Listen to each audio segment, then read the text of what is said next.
What's poppin' YouTube? Welcome back to the Pylon Cam YouTube channel. Welcome back to another Power Rankings video. We try to post these videos every Tuesday or Wednesday. Leaning more towards Wednesday because I want people to see mine after the influx of rankings come out, and on Wednesday it's like, oh, another Power Ranking video. Anyway, if this is your first time checking out the channel, please leave a like, comment, and subscribe. You gotta just gotta say that at the beginning. But if this is your first time to one of these videos, I just want to preface with that same thing I say every week when we go through one of these videos. When I do my power rankings, the biggest thing I try to avoid is overreactions, because I think when power rankings come out, that's the big thing, is it's a bunch of overreactions to, games like the Jets beating the Titans, but not factoring in that the Titans were missing A.J. Brown, Julio Jones, Caleb Farley, etc. And the Jets played a good game. In sports, upsets happen. That doesn't mean a team is better than the other team. The biggest thing I value when I do these power rankings, when I move teams, is what was the competition level like, and how did the team play against the competition? If it's a good team against a bad team, did the good team blow them out, or did they play down to their level? If it's a bad team against a good team, did the bad team compete, even though the record says that they're a bad team? So, with all that being said, let's go ahead and dive in. First team I have on my list, number 32, I have the Houston Texans. I think that the Houston Texans last week came in at 29. I think that the Texans are 1-3, and they did play the Buffalo Bills, who have probably the best defense in football, it seems like. But I think that the Texans will always be within the 30 to 32 range. I think the reason why I don't have the Jaguars at 32 is because I think they're a more talented roster. I think their offense does more things well. I think their defense is still a work in progress, but they're not doing bad. The Texans just seem to have no identity to me. Whereas, let's talk about the team that's coming in at 31, previously 31, the Jacksonville Jaguars. They have an identity to me. It seems like their identity is within their offense, as in they are a worse Bengals team. And we kind of saw that this past Thursday. I think that was probably the best game that Urban Meyer has coached as his time as an NFL head coach. I think that he kind of went off the rocker, like with his reaction post-game, because I think he's just someone so used to winning that the fact that they keep losing and they lost a close game like that, he just is so sick of it. But at the end of the day, compare the Jaguars to the Lions, who are in the same exact category of new head coach, rebuilding. In a rebuild year, in the first year of rebuild, you're looking for your franchise guys. As in, for the Jaguars, you got Trevor Lawrence, James Robinson, Laviska Shenault, DJ Chark possibly. And you're building the O-line, and you're building the defense, and you're just looking for what value is there. You want to see what you do well and what you do bad and where you can improve. So, kind of whack from Urban Meyer. But the Jaguars are previously 31. They will remain at 31. Coming in at 30, previously 28, I had the Atlanta Falcons. The Atlanta Falcons are a bad football team, and the reason why I dropped them down pretty low, because they were previously 28, is because they should have beat Washington pretty handily. Taylor Heineke almost threw 3 fourth-quarter interceptions, and they still lost that game. And when I say almost threw 3, I'm saying the ball literally came and touched the defender's hands, both of them. So he had the one ball that should have been picked down the sideline targeting Terry McLaurin. He had the one not Hail Mary, but the ball he just threw up in the air as he was getting sacked, which should have been picked. Terry McLaurin made a nice play, but any other team, they're not even competitive in that game. So I think Atlanta's just going to continue to be bad. Matt Ryan does not throw the ball down the field. He refuses to throw it down the field to Calvin Ridley or Kyle Pitts, which is really capping this offense. They're missing Russell Gage, and their best player is Cordero Patterson, who's been in the NFL for a very long time. This isn't some new player or anything. He's just reaping the benefits of Matt Ryan not being able to throw the ball over 15 yards. Coming in at rank 29, previously ranked 32, the New York Jets. So this was the first week we actually saw Zach Wilson play a very good game. He made some nice throws. That kid has an absolute rocket for an arm. I mean, that was kind of his thing. That was the thing coming out of college for him, is that his biggest trait was his ability to throw off platform and his arm strength.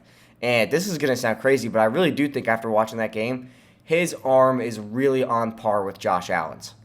Josh Allen could throw a 50-yard ball on a straight line, and I think Zach Wilson could do the same thing. They played a good game. It was a banged-up Titans defense. It was a banged-up Titans offense. If the Titans are whole, I don't even think that game is relatively close. But it was a good game from the Jets. They really showed their potential in their offense. The O-line held up pretty well. The defensive front was the key to that game. They played amazing, shutting down Ryan Tannehill. They didn't shut down Derrick Henry, but they did play very, very well. And if they could keep that up, they're going to stay around 29. I don't think they're going to be over a 4-win team at their ceiling, but I think that we're seeing kind of the nuggets from the Jets rebuild. Coming in at ranked 28, previously ranked 27, Washington football team. I moved them down because a bunch of teams moved up, and I think that Washington beats anybody below them but struggles to beat anybody above them. And they should have lost to the Atlanta Falcons. I cannot stress that enough. If that is any other defense, I would even say the Jets defense. If that's any other defense, they're making those plays on Taylor Heineke's throws. Those were bad, risky, dangerous throws that should have been picked off. If he made those throws even against, let's say like the Philadelphia Eagles, they lose that game. Washington football team is the worst team in the NFC East, and it is not even close. Taylor Heineke is the most overrated quarterback in the NFL, and it really isn't close.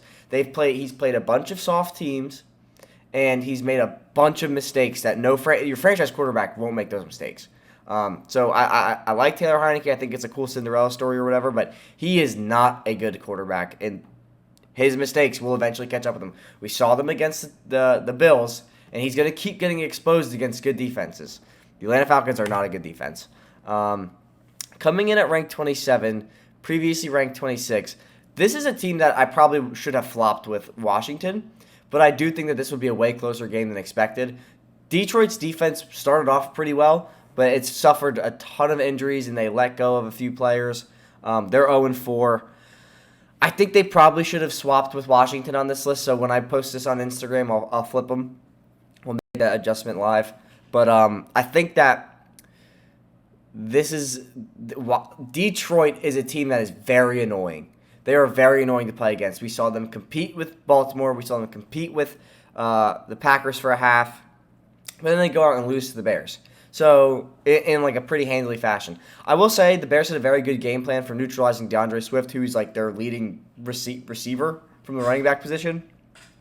And T.J. Hawkinson didn't have a great game. I think when they play again, it might be a little bit different depending on how the Bears look, if Andy Dalton's playing or not. But interesting game, interesting team. I think they're just going to be very annoying for everybody to play against for the rest of the season. Coming in at rank 26, previously ranked 23, the Pittsburgh Steelers. Going into this season, the Steelers were the story about the Steelers was what do they look like healthy? Because they were an 11-win team, healthy, 11-0, and then down the stretch they just deteriorated and died.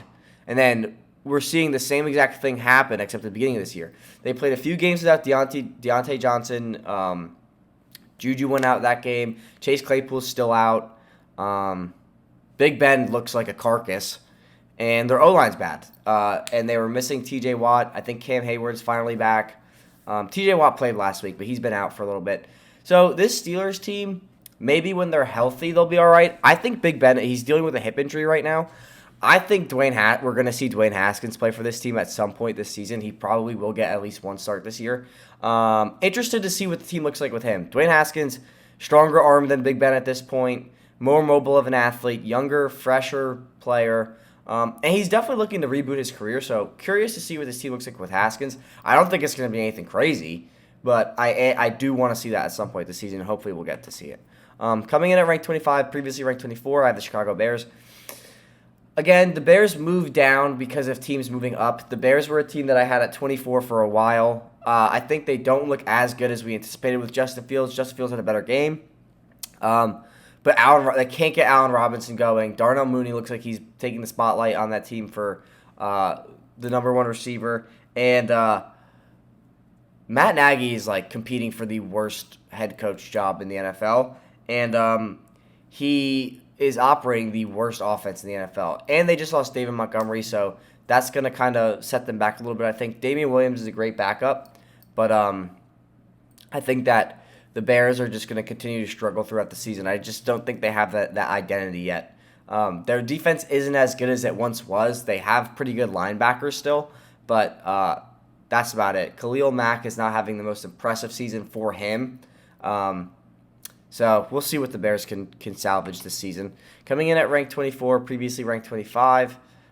Previously ranked 18, Miami Dolphins. So the Dolphins are supposed to have a very good defense. They're supposed to be very good, very well coached under Brian Flores. And I get that Tua's not playing, but my question is, does Tua elevate this offense more than Jacoby Brissett, or is it about the same? Because I would say it's about the same. Will Fuller, big waste of money, hasn't done anything for this team. I don't think he will do anything to this team. That kid cannot stay on the field to save his life. And I just don't. I was iffy on Tua going into this season, and I really, after the first week, I know he broke his ribs week 2, but against the Patriots, I really don't know if Tua has it to be a franchise quarterback, and the Dolphins are definitely kicking themselves for passing on Justin Herbert. So it'll be interesting. I think the Dolphins' defense is still good, but it's not nearly as good as it was last year, and their offense still has yet to find that spark. So I don't really know what to make of the Dolphins anymore. I had them ranked pretty high in the beginning of the year, and even into last week with Brissett dropping 30 points on the Raiders.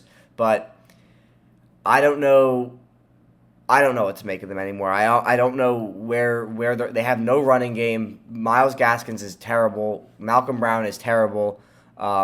They really need a running back, and I think they kind of messed up in the draft not drafting a running back. You had your pick with pretty much anybody you wanted at the back end of the first or in the second round. But Jalen Phillips was definitely the right pick. I think he's grading out as he has one of the highest pass rush success rates of anybody in the NFL, not just rookies. So definitely a good pick. Not knocking that one, but they definitely need to draft a running back this year. Coming in at ranked 23, previously ranked 24, previously ranked 22, I have the Philadelphia Eagles. The Eagles have been sitting at 22 on my power rankings for about 4 weeks now, or 3 weeks now, and I finally moved them down because I said if they lost to the Chiefs, they'd have to move down. Just because it's 3 consecutive losses. It has actually nothing to do with the loss of the Chiefs. They looked well against the Chiefs, but they're getting injured, and Jalen Hurts is not improving. He came out with the 78% completion percentage week 1, against Atlanta, and ever since then it's been declining. So, or not declining, but it dropped down back to 50-something percent, and then it went up to like 65, and now he's at like 63. So he's all over the place. He's not playing as well as everybody anticipated. He still is putting up a chunk of yards, but a lot of it is because of the style of their offenses, and that's like dink and dump. And like if you watch an Eagles game, you're like, wow, they didn't really move the ball that much. But then like you look at the stat sheet or the box score, and Jalen Hurts finishes like 300 yards, and you're like, he didn't throw a pass over 10 yards. So how did that even happen? That's kind of how the Eagles' offense is. Miles Sanders is he's not doing that good. Kenneth Gainwell looks really good. Nick Sirianni seems like he knows how to use him pretty efficiently. And I still think they're trying to figure out how to use Devontae Smith. I think that since the Chiefs had the 32nd ranked defense going into last week, it kind of was expected for Devontae Smith to have at least a 100-yard game, but I still don't think they use him right. I still think that they're kind of trying to cater to Jalen Hurts. Like if you watch the first week of the Eagles, it was dink and dump, take a shot to Devontae Smith. And they haven't really done that since. They have, but Jalen Hurts hasn't been consistently accurate enough to make those plays worth it. So I'm not too sure what to make of the Eagles. I thought that their identity was in their defense, and I still do believe that, but they are getting more and more hurt as the weeks go on. So interesting to see how they turn the season around.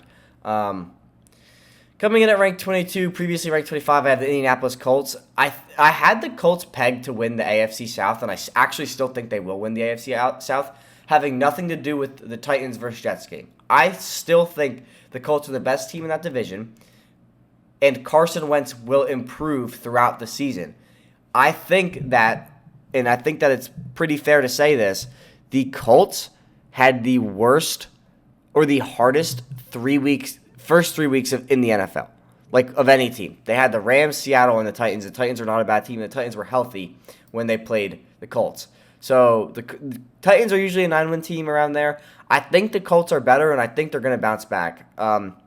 They played the Rams when the Rams were the hottest they had been all season, and almost won. They lost by 3 points, and then I don't remember the score to Seattle, but Seattle's a tough out always. Anyway, I think the Colts will keep climbing up this list. I think they're a very solid team. Coming in at rank 21, previously ranked 16, I have the Tennessee Titans. I get that they were banged up, but I moved them down mostly because of coaching. Derrick Henry is probably the best fourth quarter and overtime player in the entire NFL, and they hardly use him in overtime. Hardly use him in overtime. He had 150 yards on the day, crazy yards per carry. Just really foolish to not use him in overtime. Really foolish not to use him in the fourth quarter.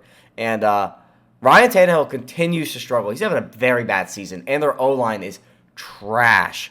Titans' O-line is bad. We saw it against the Cardinals week 1, and it has not stepped up in any facet since then. Coming in at rank 20, previously ranked 30, I have the New York Giants.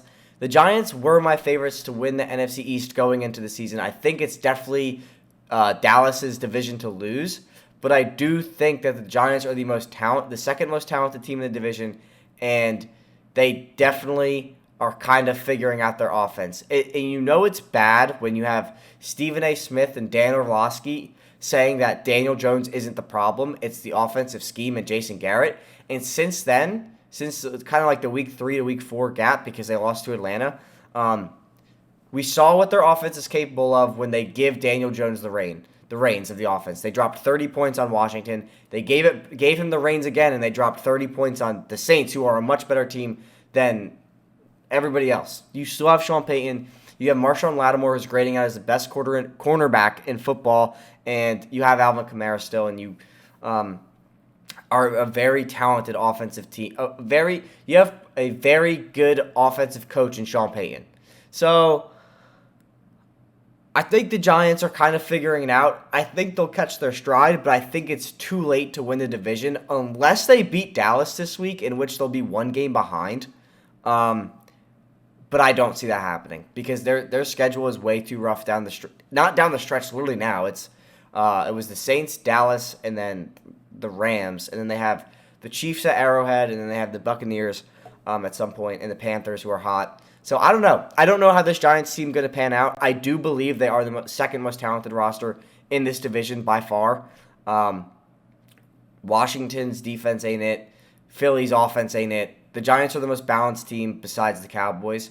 So I think that the Giants and the Colts are two candidates to continue to climb up these power rankings. So keep an eye on them. Coming in at rank 19, previously ranked 20, I have the Saints. The Saints only moved up because the Titans moved down.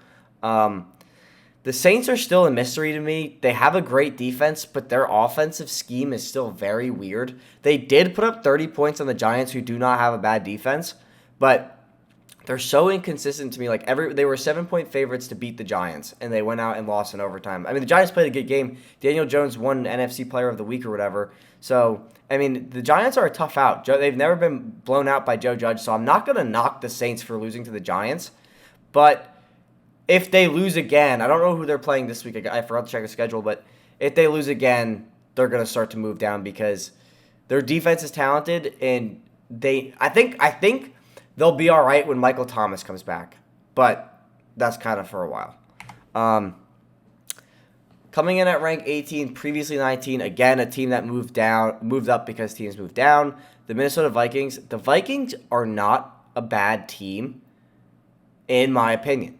They just cannot close games, and they should be 2-2. At the very least, they should be 2-2. Dalvin Cook fumbled at the end of the fourth quarter to send it into overtime when they were going to kick a field goal. They were a field goal away from beating the Cardinals, who are the only 4-0 team in the league. I just think that the Vikings have had a pretty unlucky stretch, but their roster is still that talented. They need to figure it out on defense, but their offense is top 10 in almost every single important metric that matters. So I think the Titans are really good. I think they're going to bounce back. I just need to see them start closing out games, or they're going to have to keep moving. They're going to have to move down. They're 1-3. Realistically, they should be 3-1. They make the field goal against the Cardinals, and Dalvin Cook doesn't fumble against the Bengals. They're 3-1. So I can't penalize them for all of that. But good teams close games, and they just have not found a way to do that yet. So coming in at rank 17, previously ranked 21, I have the Cincinnati Bengals. I get that they beat the Jaguars, So it's like, oh, how are you moving on at the high for beating the Jaguars? But it's not that they beat the Jaguars. It's they've continuously found ways to win games. Good teams win games. They found a way to beat the Vikings in overtime. They came back against the Jaguars. The Jaguars were up 14-0 at one point in that game. Going into the half, they were up 14-0. Joe Burrow is showing that he has ice in his veins, and the leg isn't an issue. Jamar Chase is coming into his own. They really do have probably the best receiving core of football with Jamar Chase, T. Higgins, and Tyler Boyd. And their defense looks good. They acquired B.J. Hill from the Giants for Billy Price, like a fourth-round pick or something. So great trade for them. And B.J. Hill has had, I think before last week, I don't know if he had a sack against the Jaguars, but he had 3 sacks in 3 games. So he's having a great season. Their defense doesn't look as bad as everybody anticipated. So Bengals, low-key, sneaky competitive. I don't know if they'll stay up here, though. They've had a pretty lofty schedule so far, minus the Vikings. That was a very impressive win. I figured they would beat the Steelers. The Steelers were so banged up that game. And then the Bears, they should have beat if Joe Burrow doesn't throw 3 picks on 3 throws. That Joe Burrow throwing those 3 picks in that game, he tied his record for picks of last season. So it's very not Joe Burrow. It's kind of an anomaly. So the Bengals realistically could be 4-0 and beat the Bears that week. So I'm not sold on the Bengals, but I have to give them the respect they've earned. But coming in at rank 16, previously ranked 10, San Francisco 49ers at 2-2, they are just so bizarre. They are the second most or third most injured team in football. They are banged up at the running back position, which is their bread and butter in that offense. And now Jimmy Garoppolo is out yet again with the calf injury. So we're about to see Trey Lance and what he's made of. But Brandon Ayuk being a non-factor really hurts his team. Deebo Samuel is carrying the load. He's the second most receiving yards in the entire NFL. So it'll be interesting to see how the Niners bounce back. They're coming off a heartbreaking loss to the Packers in a game they should have won. They left too much time for Aaron Rodgers. 37 seconds apparently is too much time. And they lost to Seattle. So almost came back in that game, but still lost to Seattle. So the Niners are interesting to me. I don't think Trey Lance is ready to start, which concerns me. I don't think he's ready to start. But I am excited to see him start. He's the last rookie quarterback drafted in the first round to start. So we're going to see if Trey Lance adds to this team what they're missing. Now, Jimmy Garoppolo had the most rushing attempts from the quarterback position, I think, going into week 3 or week 4. So we're going to see how Trey Lance looks with those rushing attempts. It might be what they need to make. It might make their running game better. It might make Trey Sermon better. It might make the receivers better. It's an added element defenses have to account for. So I'm interested to see if Trey Lance elevates his offense. He's very inconsistent in the passing game, but he's got a cannon. So we'll see what happens. Coming in at rank 15, previously ranked 17, I have the New England Patriots. Patriots almost beat the Tampa Bay Buccaneers. Mac Jones played incredible that game, and their defense is still incredible. This morning, the news broke out that they released Stephon Gilmore. I think, I'll just say this now, but landing spot for Stephon Gilmore, I think the Chiefs have to do everything in their power to get him. They are so bad at defense. They need a lockdown corner. Chiefs should go out and get Stephon Gilmore. But anyway, the Patriots are probably the second most solid team in the AFC East. They're years ahead ahead of the Jets. If, again, fumbles kill games, I guess. Damian Harris and Ramondre Stevenson fumbled against Miami, cost them that game. And they're a kick away from being 3-1. So I think that Bill Belichick is basically in the same ruthless mode that he was, I think, last year or the year before that when he was cutting kickers every time they missed a kick. He's kind of doing the same thing with running backs. We've seen Damian Harris continue to fumble the ball. He's being phased out of the offense. Ramondre Stevenson fumbled the ball once out of the offense after having the best preseason performance of any rookie. And J.J. Taylor fumbled the ball out of the offense for Brandon Bolden. I just think that they need a deep threat and they need a running back that is like a 3-down back. So for those reasons, Patriots still the most solid team in my opinion. They're still a good team. They just need to start stringing together some wins, and I think they're going to start doing that. Especially like that game against the Buccaneers. That is a morale boosting game, even though they lost. Like it really, really is. You went with your rookie quarterback toe to toe against Tom Brady, and if it's not a monsoon, Nick Folk might make that kick, and you beat Tom Brady and the Buccaneers at home. Huge win. So I like the Patriots this year. I'm still high on them. I think they'll bounce back and finish second in the division. Coming in at rank 14, previously 14 out of the Carolina Panthers. They played well against Dallas. That week we saw the first real mistakes by Sam Darnold. He threw 2 picks that game. One, he just did not see Trayvon Dix, so bad interception. I forget the other one. But they were missing Christian McCaffrey. So that is a big piece that they're missing. And they were missing J.C. Horn, who they're not getting back till playoffs. So I can't peg the Panthers too much for that loss, but I can't move them up for that loss because even though it was competitive and they were missing pieces, they still at the end of the day lost. And Sam Darnold kind of regressed a little bit in that game. So we'll see. We'll see how they bounce back. This is a team to watch because a lot of people have them pegged as frauds. I don't think so. I think their defense is really, really, really, really, really good. Losing J.C. Horn, though, hurts a lot. That really does hurt a lot because he was looking like a lockdown corner as a rookie through 3 games. So we'll see how they bounce back. Coming in at rank 13, previously ranked 13, I have the Las Vegas Raiders. I knew they were going to lose. I actually made this list anticipating this game because I made it on Sunday, and then the Raiders played Monday, obviously. I knew they were going to lose to the Chargers, and I almost bet that I should have bet the spread because it was +3. I didn't bet on the game at all because I was too nervous about it because the Raiders have been hot. But the Chargers are like a miles better team. And if you follow the channel, you know that I do not believe in John Gruden. You know that I think he's probably one of the worst head coaches in the NFL. His career win percentage is 39%, around there. So I have no idea how he won a Super Bowl, to be honest with you. But the Raiders have been playing well. Derek Carr continues to play at an MVP level. He had a very bad game against Los Angeles.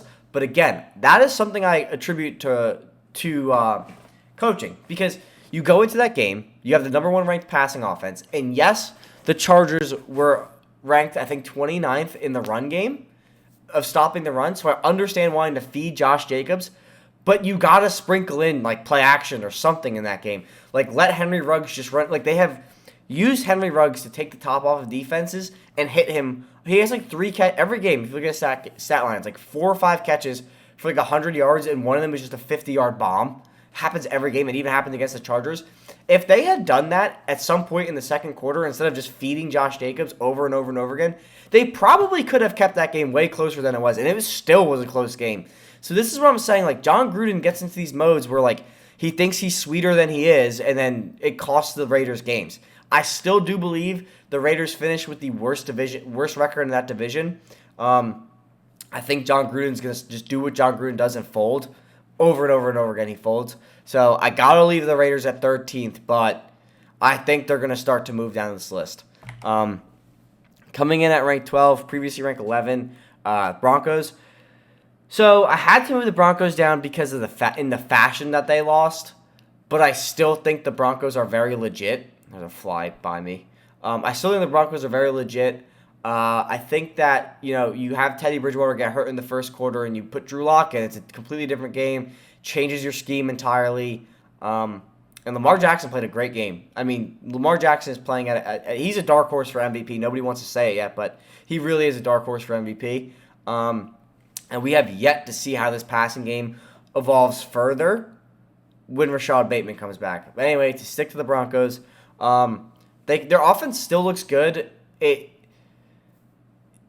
Losing Teddy Bridgewater, though, and putting in Drew Lock, who's a less efficient quarterback, a more mistake-prone quarterback, really hurts that offense because if you're going to roll with Drew Lock, that's why KJ Hamler had such a good preseason because they would just, send him down the field and Drew Lock had a cannon and would just air it out to KJ Hamler.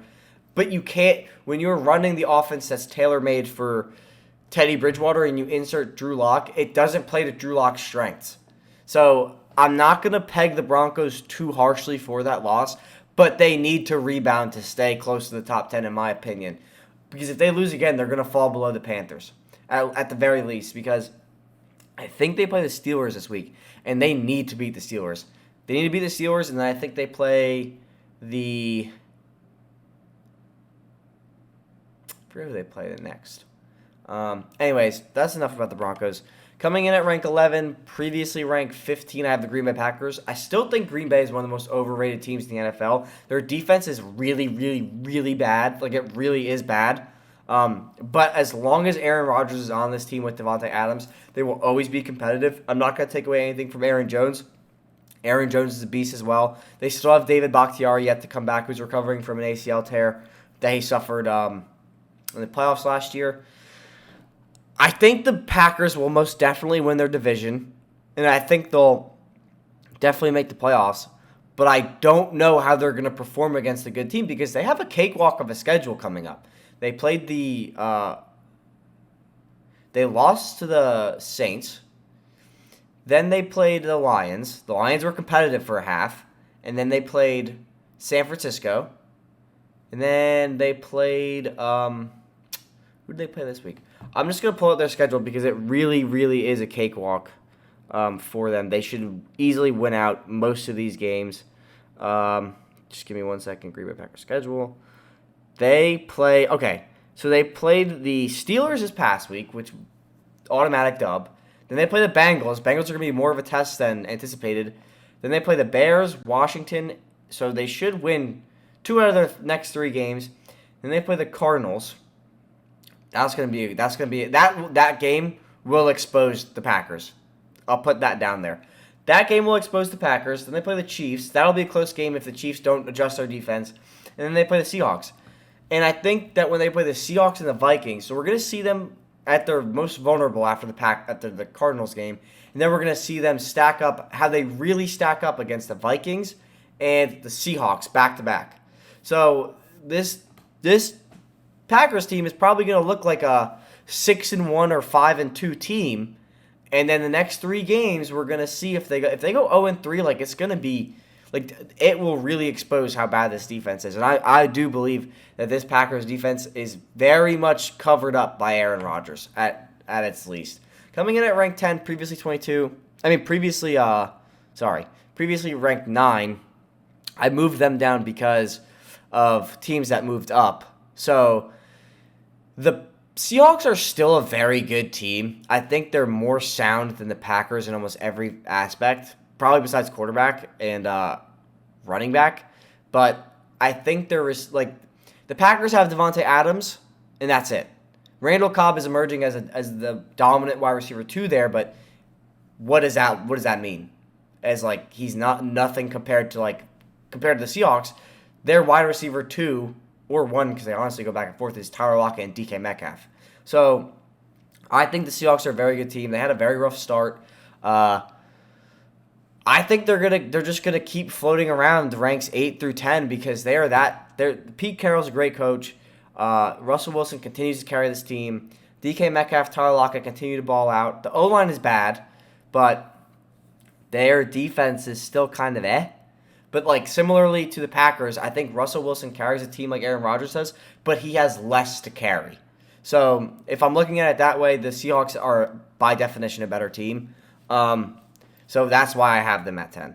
Coming in at rank 9, previously ranked, where did I have them? 12.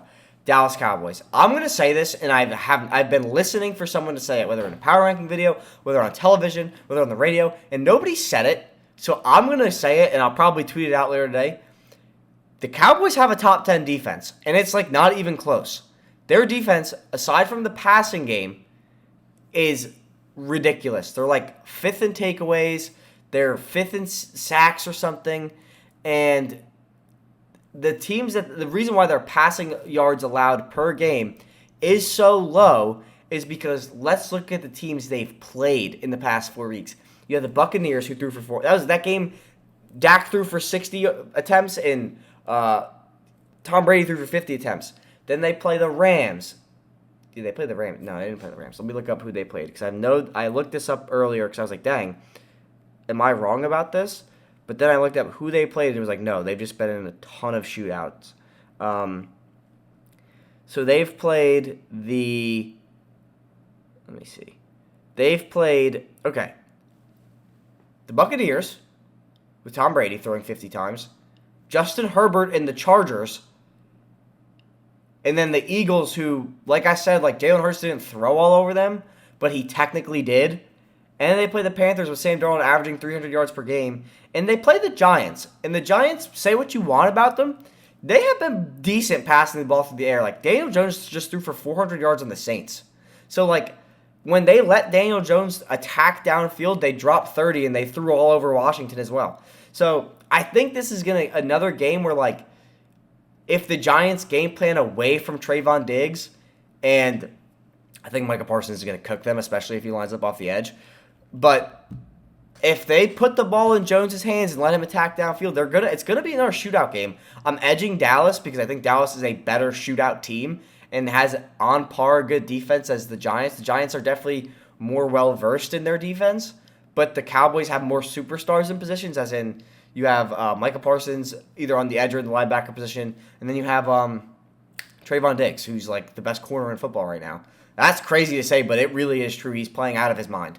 And I kind of saw that coming, just because like he was decent, he's pretty raw, and then you factor in, okay, he's Stephon Diggs' brother, so he's genetically a freak, and then third, okay, he practiced all offseason with Stephon Diggs, who's coming off a season where he was the best receiver in football, or at least top 3.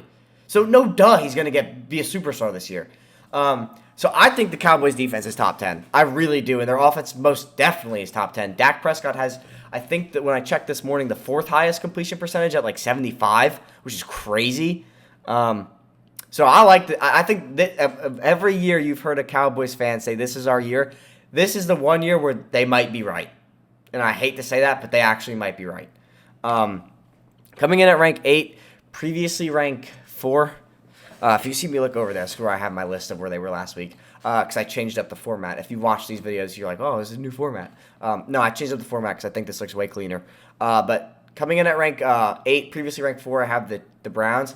If you have followed my channel, you know that I do not believe in Baker Mayfield, and I've never believed in Baker Mayfield. We are now seeing the tangible limitations that Baker Mayfield puts on this Browns team. Odell Beckham should have had 170 yards and 3 touchdowns in his first game back, and Baker Mayfield overthrew the crap out of him every single. Like, I was talking to one of my buddies this morning, and he was saying like, oh, because he's a Pats fan, he was like, oh, the Patriots should trade for Odell Beckham, and I really think that the Browns would be more eager to move Baker Mayfield before they moved Odell Beckham. Because if you get a quarterback who could, I don't know, throw the ball to one of the most electric receivers in the NFL, who has only been bad the past few seasons because of Baker Mayfield, I mean, they might be the AFC favorites. So I think we're seeing tangible limitations that Baker Mayfield puts on this team. I think that when... Like, I was someone who said, like, if you put Matt Stafford on the Browns, they're AFC favorites. Like, no question. I mean, look at what he's doing on the Rams. So, I think the Browns, I had them, so my Super Bowl prediction going into the season was Rams-Browns. Because I think the Browns have a top 3 roster in football, except for Baker Mayfield. The reason is Baker Mayfield is the reason they're not number 1. And if you missed last week's podcast, on the Thursday NFL Pylon Camp podcast, I listed all the quarterbacks I would take over Baker Mayfield, and there are probably 3/4 of the quarterback in the NFL I would take over Baker Mayfield, because we are now literally seeing how much this kid actually holds this team back. So he's not the biggest quarterback in the NFL. He's not the strongest quarterback in the NFL. He's not the fastest quarterback in the NFL. He's the best at making commercials in the NFL. That's about it. So I'm low key out on the Browns. I think that he just really holds this team back. And I have a take that I have been kind of talking through since I've started this channel, is that if Kevin Stefanski was in that war room in 2018, he does not draft Baker Mayfield. Because what has he had to do since he's inherited this team? He's had to build a team that caters to Baker Mayfield, and it's still not enough to get past the divisional game of the playoffs. So now we're just seeing how much Baker Mayfield actually holds his team back. Anyway, coming in at rank 7, previously ranked 5, I have the Chiefs. The Chiefs are good. I'm not worried about the Chiefs, like, at all. But they need to do something on defense. Like, actually, like, need to do something on defense, because the Eagles have gashed 2 bad defenses in 4 weeks. the Atlanta Falcons, which they dropped 33 on, and the Kansas City Chiefs, who they dropped 30-plus points on. I don't remember the exact figure. But in the two, like that just goes to show that the Chiefs' defense is on par with the Atlanta Falcons. So if we're using deductive reasoning and logic, that's how I'm looking at it. The Atlanta Falcons are a bad team with a bad defense, and the Eagles dropped 30 on them. The Chiefs are a good team with a horrible defense, and the Eagles dropped 30 on them. So I don't know how much Patrick Mahomes can carry. He's really being tested this season. I think he can do it because he's actually unreal, if you haven't noticed. But they like need to get Stephon Gilmore because that is gonna help their second. They don't have a cornerback one who could lock up a wide receiver one. Like Devontae Smith, who hasn't really played well in the NFL. I think he's had one 100-yard game. Let me check. Just went up for 100. Yeah, he had 200-yard games. One being against the Sorry, I'm trying to pull it up. He had one 100-yard game against the Eagles, and one against the Chiefs. I just want to make sure I'm right because I don't want to give you guys bad information. So he had 71 receiving yards against the Falcons, and 122 against the Chiefs. He had one less reception. So the Chiefs' defense is bad. Like, it's as good as the Atlanta Falcons. So they really, really, really, they should go pick up the dude, I forget his name off the top of my head. I don't remember. The linebacker that the Cowboys just dropped, and they need to get Stephon Gilmore and do everything they can to get them because they're going to help their defense a tremendous amount. Coming in at rank 6, previously ranked 7, I have the Los Angeles Chargers. The Los Angeles Chargers, I had them at like an 11-win team. It might have been 12 going into the season. In the last podcast episode, I updated my my divisional standings, my divisional rankings of the playoff picture. I think that the Chargers are going to win that division. I think that if they keep rolling, they beat the Raiders, which is a huge win, huge divisional game. They're going to win the division. I think the Chiefs still definitely make the playoffs. Don't get me wrong, but the Chargers are probably going to win that division. Justin Herbert's out of his mind. Brandon Staley's a great coach, and their defense is legit. It's not as good, but it's legit. And when you have a good defensive-minded head coach, that makes what you lack talent-wise on your roster much better. Look at what Patrick Graham did with the Giants last year. He took them from 24th ranked defense to a 9th ranked defense. It's the same thing that's happening with the Chargers, except the Chargers weren't that bad. Actually, they probably were that bad. But yeah, Justin Herbert's insane. He's also another dark horse for MVP. Him and Lamar Jackson are my two dark horses. Speaking of Lamar Jackson, coming in at number 5, I have the Baltimore Ravens, previously ranked 6. I had the Ravens ranked 6 for the past 2 weeks because they beat the Chiefs, and I said I wanted to see some sustainability. They almost lost to the Lions. I kept them at 6 because they're so bad. They're the most injured team in the NFL. And then they came out and, they beat the Lions this week. This week, did they beat the Lions this week? They lost to the Raiders, beat the Chiefs, beat the Lions. No, they beat the Broncos this week. Yeah, that was a huge win because you really see how much they're actually capable in the passing game. People say Lamar Jackson's a bad thrower of the ball. That's the dumbest thing I've ever heard. The only thing I will say is his throwing motion is a little whack, but it doesn't matter because he still gets the job done. So that is stupid. They have been airing the ball out without their first round pick, and they still are the best running team in the NFL. Maybe besides the Browns.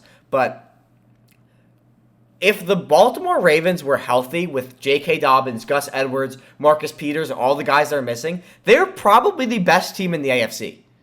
And they're still almost the best team in the AFC without them. And they're without their first-round pick. So Bateman comes back this week. I'm so hyped to see him play. I have him drafted in a ton of fantasy leagues. I think he's going to be incredible. And Marquise Brown is balling out without him, so he's going to get better. Mark Andrews is going to get better. This team, dude, is going to be legit. I promise you. They are probably going to finish as one of the best teams in the NFC. Coming in at rank 4, previously ranked 2, Tampa Bay Buccaneers. I had to drop the Bucs because their defense has been trash. Not trash. They're the best run-stopping defense in the NFL, but they have been not as good as they have been or were last year. So the Bucs are talented enough where they could kind of heat up down the stretch. Like they're still 3-1 and they haven't been playing to their potential. But until they do, I got to move them down. So I think I think the Buccaneers would have been a lock to go to the Super Bowl if they had lost to the Patriots. I still think they're pretty much a lock to go to the Super Bowl, but they need to. Their defense needs to play better. They might go out and get Stephon Gilmore, and if that happens, dear God. Coming in at rank 3, previously ranked 1, I have the Los Angeles Rams. I moved them down because they lost to the Cardinals, and it was in the fashion that they lost to the Cardinals. Because I've been saying that, excuse me, the Cardinals are probably the most talented roster in football. Probably. And definitely the most talented offense besides the running back position. But they don't need one because they have Kyler Murray. And Chase Edmonds has been playing great along with James Conner. But with the Rams, I think that we kind of saw their vulnerabilities in that when you take the top off away from Cooper Kupp and you force him to throw those intermediate throws and that you force Darrell Henderson to be the guy, you take away from your best player, who in this case, besides Aaron Donald, is Matthew Stafford. And when you take a ball out of Matthew Stafford's hand and you don't let him to throw over the top, you really limit this offense. So I think they'll be all right. I still think they're probably the second best team in the NFC or the first best team in the NFC. But for right now, I got to move them down because there's another NFC team that I think is better than them. Coming in at rank 2, the Arizona Cardinals. The Arizona Cardinals are 4-0, and they're playing out of their mind. Kyler Murray is undoubtedly the MVP frontrunner right now. But like I've said, and I hate saying this so many times, but if you follow the channel, I don't believe in Cliff Kingsbury at all. We've seen Kyler Murray do this before. We've seen this offense do this before. I don't think we've seen them go 4-0 before, but we've seen this. And like one of my takes is like people were so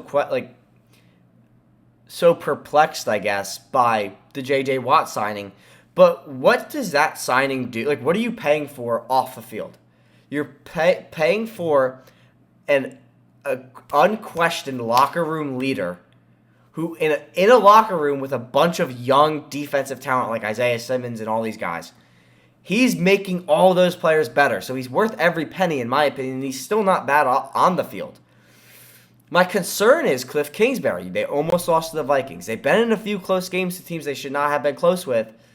And last season, they would have been 0-6 down the stretch or 0-5 down the stretch if it wasn't for the Hail Murray. So I'm still not sold on this team being the number 2 team in the NFL, but I got to give them the respect they've earned.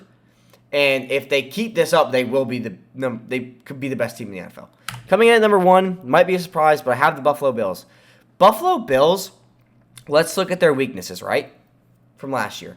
No pass rush and no running game. Zach Moss is probably top 5 most efficient red zone running back in the NFL, who's saving Josh Allen, and now he's catching passes, so you don't need Devin Singletary anymore. You still have Devin Singletary if you need him. Running game, fixed. Pass rush. I looked it up yesterday, they have probably the best pass rush in the NFL, and it was created overnight. I want to pull up the numbers because it really is incredible how good their pass rush has become overnight and how efficient it's been. Just give me 1 second while I pull it up. And if you want to know where I'm pulling these stats up from, I think Yahoo Sports does a great job of breaking down how offensive and defensive metrics at a glance. So passing yards against per game, first, 148. Rushing yards against per game, fourth with 68. Total yards against per game, first, 216. Points against, first, 44. Sacks, 11. Seventh. So they're 7th with 11 sacks. Interceptions, second with 7. There's no defense there's no weakness on the Bills. Josh Allen is still Josh Allen. Anybody who says Josh Allen has regressed is an idiot. He isn't playing what he was last season, but he's still a top 5 quarterback. Like, that's not even up for debate. And Stephon Diggs, people are saying Stephon Diggs isn't playing as well. Stop looking at your fantasy numbers and look at what he's doing on the field. He's still leading the team in targets, receptions. He hasn't scored touchdowns yet. That's the only reason why you're saying he's bad. The Bills have literally no defense, no weakness. I keep saying defense. They have no weakness, and they have one of the best pass rushes in football. They're turning Gregory Rousseau into one of the, like, he was going into draft season. Gregory Rousseau was a top 10 talent. He fell to the Bills at 30th because of his pro day. The thing with Rousseau was he's 6'6" coming out of Miami. He's just incredibly, incredibly raw. The two teams that would have made Gregory Rousseau the best player he could have been, the Baltimore Ravens and the Buffalo Bills. And that is not even a debate. The Buffalo Bills have no weakness. They should be 4-0. They lost to the Steelers, which is whack. But we saw how good the Steelers' pass rush is when they're healthy. And the Bills' offensive line has stepped up since then. The Bills' defense has stepped up since then. And Josh Allen has stepped up since then. But those are my power rankings through Week 5. I hope you enjoyed. I hope you liked what you heard. If you did, please leave a like, comment, and subscribe. And if you want to check us out on Instagram or social media, we're on Twitter at Pylon_the. They're both above right there. And at _Pylon_Cam on Twitter. And if you want to check out our podcasts, we post them on YouTube, but we also post them on Spotify, the Pylon Cam Podcast. But yeah, that's going to do it for me. That's going to do it for this episode. Coming out later this week, we have Start, Sit, Stock, Sell for fantasy. We have our NFL coverage podcast, and we have our pick'ems. And then on Instagram, every week we post our weekly locks for bets, for sports betting. That's going to do it for this week. Or this episode, I mean. Catch you next week when we find out our power rankings for Week 6. But thanks for watching, and peace!